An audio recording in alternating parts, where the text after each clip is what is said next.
नमस्कारः मित्राणि, सर्वेषां कृते महाशिवरात्रेः शुभाशयाः। अद्य अस्माकं विश्वविद्यालये नूतनतया शिवलिङ्गस्य स्थापना अभवत्। अद्यतनपूजां पश्यामः।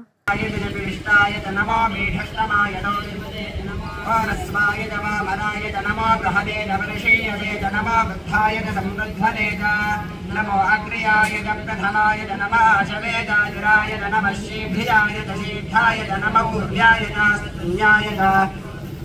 दृष्टवन्तः खलु? प्रायशः अस्माकं विश्वविद्यालये सर्वेपि उत्सवाः एवमेव पाल्यन्ते। अस्माकं कुलपतयः, मित्राणि, आचार्याः सर्वेपि भागग्रहणं कुर्वन्ति। अत्र नैमिषारण्ये अद्भुतम् आसीत्।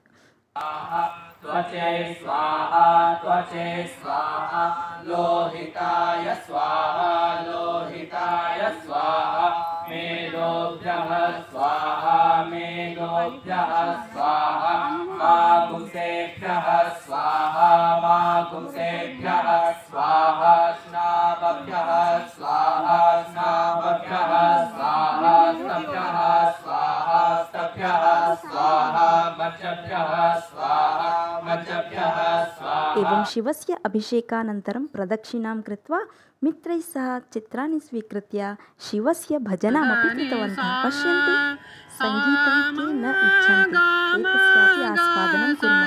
बहु सम्यक् गायति वस्तुतः। कथमस्ति इति कमेण्ट् द्वारा सूचयन्तु।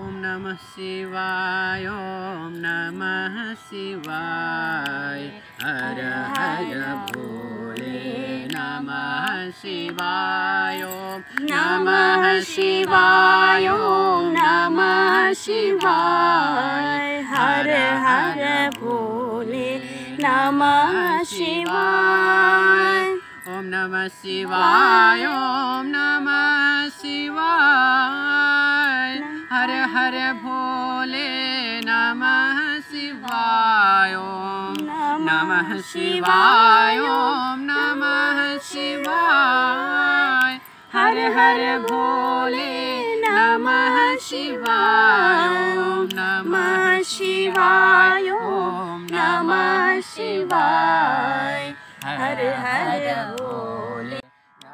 वयं यत्र उपविश्य एवं गायामः स्थानमिदम् अस्माकं विश्वविद्यालये नैमिषारण्यम् इति उच्यते। अत्रस्थवातावरणम् अत्यन्तम् आह्लादजनकं भवति। एवं किञ्चित् आलप्य तदनन्तरं वयं प्रकृतिम् आस्वाद्य स्वप्रकोष्ठं गन्तुम् उद्युक्ताः। तावता किमभवत् जानन्ति वा? मम अन्यानि मित्राणि अपि आगतानि। इदानीम् एतेषां गमनानन्तरं तैः सह अहं किञ्चित् कालयापनं कृतवती। न विस्मरन्तु, गीतं कथमस्ति इति अवश्यं वदन्तु। भजनानन्तरं तावता मम मित्राणि आगतानि। इतोपि एकवारं दर्शनं कृत्वा सुन्दरपरिवेशे भोजनमपि कृतवत्यः। एवं वटवृक्षस्य अधः भोजनं कुर्मः चेत् वनभोजनस्य एव स्मरणे आगता। अत्यन्तं वात्सल्येन मम सखी भोजयति ननु। तदनन्तरं चित्राणि स्वीकृत्य गतवत्यः। कथमस्ति मम संस्कृतव्लाग्? धन्यवादाः मित्राणि, पुनर्मिलामः।